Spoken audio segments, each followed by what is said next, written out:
Hi guys, sorry about that. Friend called and I had to answer the phone call. Um, so anyways, part two, and I noticed that was really it was really long. I'm gonna get to the point in this one, sorry. That's my dragon coming out. Long-windedness. Alright, so anyways, point being, Mom couldn't stay here because we couldn't afford to have the people come to make sure that she was watched all the time, and it would be just as expensive as placing her in a facility, so it was a wash. So basically, Mom was placed in absolute care here in East Aurora. And she's been there for about a week and a half now, I think. Um, so anyways, so now Mom's there, I'm at home, with Gramp, and we're dealing with this. Barbara left last Sunday to go back to Idaho, because she was just exhausted with all the stuff going on. We did get the air ducts cleaned out, so it is better breathing here, so that was good. She ended up getting that, and I'm very happy about that. She and my older brother were working through all the other things that needed to be collected for getting Medicaid approved, or at least the application set up and stuff like that. We figured because with Mom not coming home now and being actually physically in there permanently now into the hospice wing of Absolute Care in the rehab building, basically Gramps gonna have to. She told him one day that she wasn't coming home, and he flipped out. He flipped out real bad. Which, being married for 72 years to the same woman, and basically for the last 10, 20 years, you're being wholly relied on her, from other stresses, and things. It's hard. So then she took it back, and next time he saw her, she's like, oh no, I'm just here for now, so we kind of sadly have to, not tell him the truth, because it will freak him out even more, and he gets up in the middle of the night asking where she is. And that's not conducive to my sleep pattern or even his sleep pattern. Right now we're trying to get, because he makes too much, we can't have the same government aid lady person come in to help take care of him on the day, Tuesday, Thursday, Saturday. We're private paying a friend of our family, Pearl, to come in on the days that I work to make sure he's watched, but he can't be left alone unattended for more than maybe 2 hours at a time. So it's kind of interesting. He sits and watches TV and he's okay for a while. It's just because he made too much with his job, it bumped him out of the category for getting aid from senior services. So my older brother's hooking him up with the VA, because he is a vet, and figuring out what to do with that. And then he's got a doctor's appointment this coming Thursday. And then since January 1st or 2nd or whatever, I've been trying to get him hooked up with this grant to give us 75 hours to have somebody like Kathy that we had before come back in to stay for say 3 hours a day until that's used up, to help with so I can at least have something so I can actually relax at some points and do stuff and go out and sorry, I hit the table. And have a life.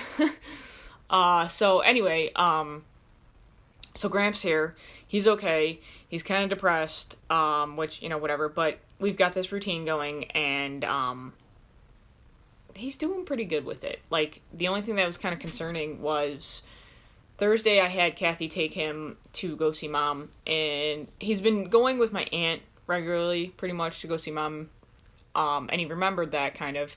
But Thursday, he didn't remember seeing Mom. I was asking him last night about it after I came home from work, and he was asking, where's Mom? What are we going to do? And I said it over and over, because his dementia and stuff's starting to trigger, because he's realizing she's not really around. Sorry if I look down. I've got a little monitor here to make sure that he's okay in bed, so he doesn't get up, so I can watch him. And I got the dog out in the other room, so I had to close the door so the dog wouldn't wake him up. So I can actually have time to do this.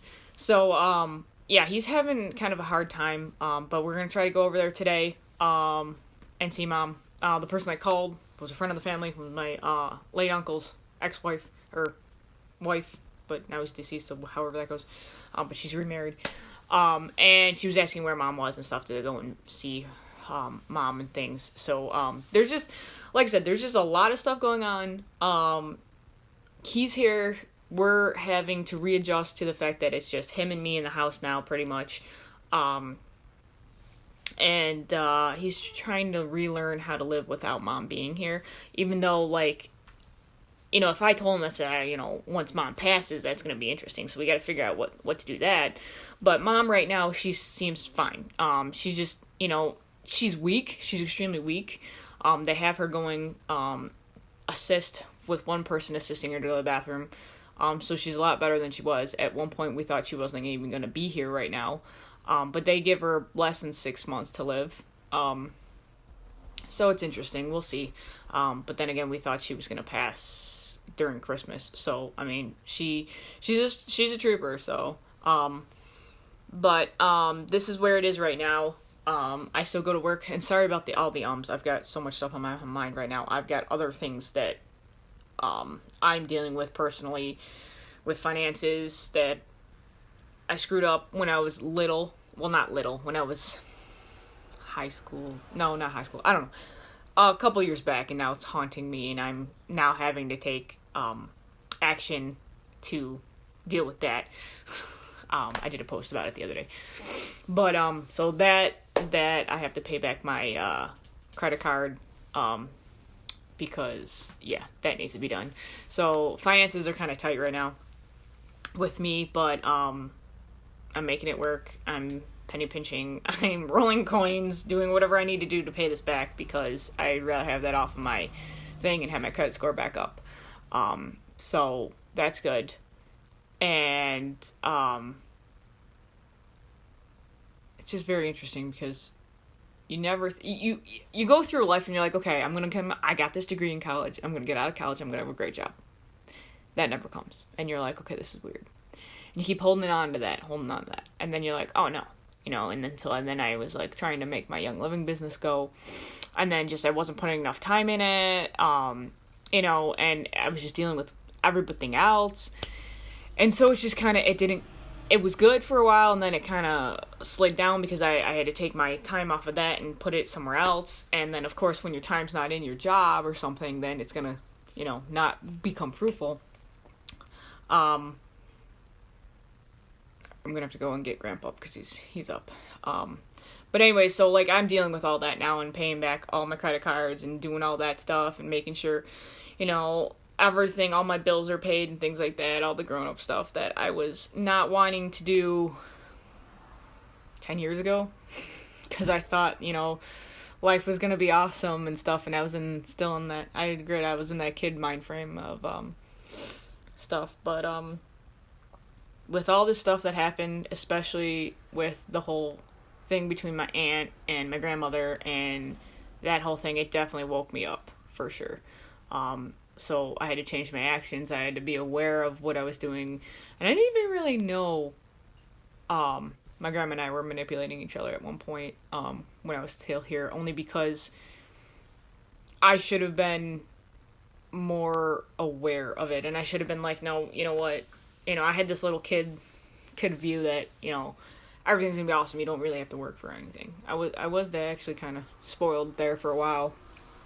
But then I went and got stuff, and the thing that got me in trouble the most was when I got my credit card. Word to the wise. If you have a credit card, pay it off once you use it. Like the day you use it, pay it off within that week. If you don't pay it off within that week, don't get a credit card, because it will come back to haunt you. But I did pay off a couple of the other ones, so that's at least good.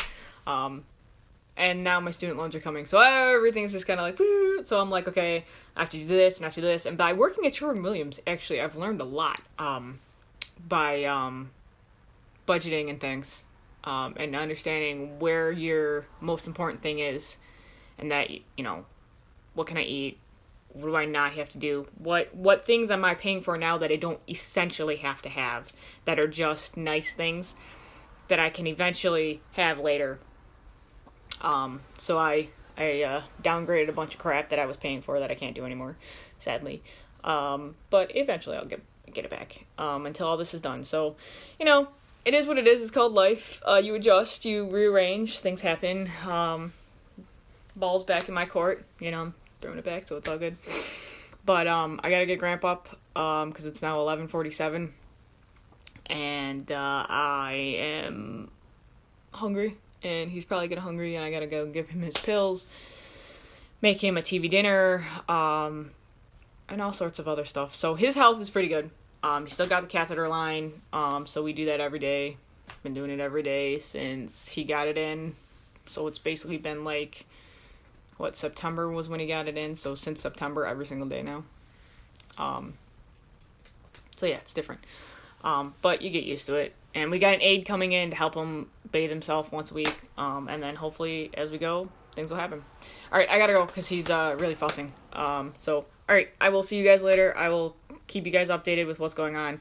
I know I'm all over the place. Sorry. My emotions are blah, my mind's all blah, because this whole dragon in me is like, eh. So, I'm going to get going, and I'm going to get food in my stomach because I think that's part of it. All right, I will talk to you later. All right, bye.